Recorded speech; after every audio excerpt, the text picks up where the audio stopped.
और गाएंगे। चंबल की जनता सो के नींद सोएगी। चंबल का हर एक व्यक्ति भारत का आदर्श नागरिक बनेगा।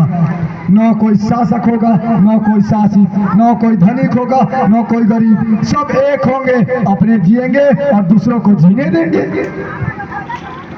इस फिलॉसफी से जान बचने को नहीं है माधो सिंह। आया हुआ शिकार हाथों से लौटा नहीं सकता।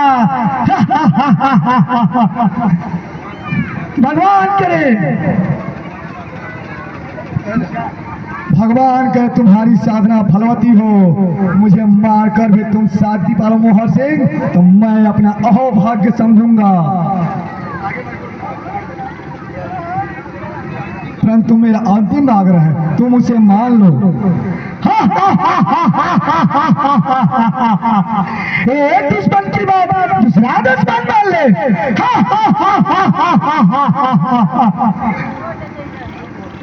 हाँ मोहर सिंह, तुम्हारे लिए माधो सिंह अवश्य जिंदा है, किंतु महीनों पहले वह मर गया। क्या?